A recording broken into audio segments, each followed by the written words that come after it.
This is Michelle McCarthy with Design Data at the SDS2 Interoperability Network in Lincoln, Nebraska.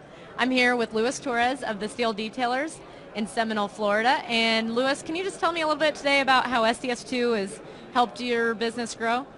Well, let's put it this way. Without SDS2, we could not be competitive in the detailing market right now. The abilities that it has, the interoperability that you guys have actually opened up to all the other softwares out there is what makes me stay on the cutting edge, and I can compete with, your normal mom and pop operation that work out of their garage. Great. Tell me a little bit more about, I guess, the interoperability. How are you interfacing to the other products out there? Well, one of the products that we interface with a lot is the 3D modeling softwares out there. Navisworks. We also do a lot of work with Revit. But when it comes to the actual fabrication end of it and CNC aspects, I love doing work for companies that have Petting House because it's one of the easiest CNCs that you can download. But we work with anybody in any type of operation, and we try to work around what their needs are. And the good thing about SDS and Design Data is that if it's not out there right now, you guys work really hard to get it done for us and test it, and we can work it, et cetera, et cetera. Absolutely. What about some of the projects you've done recently? Are there any of interest you'd like to tell us about?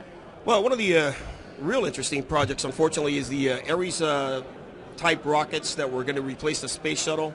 We ended up doing the entire platform for NASA, and it was drawn, fabricated, and literally erected, and it's just sitting there because they canceled the whole program. Wow. But I'm sure that if and when we get either a new administration or we get more money in the kitty, I'm sure they'll bring it back up and running. Are there any interesting BIM projects you guys have worked on recently? Oh, I was, when BIM first came out, I was so against it. BIM requires a lot of model integrity on other people's parts, which you as a detailer have no control over. But the market has turned around so much and it's so competitive that people are striving to do the best thing they can. And we actually did a small job for University of South Florida. Okay. And it was a BIM project. At the time, the market was real bad, and we ended up taking it for a lot less than we would normally taking it.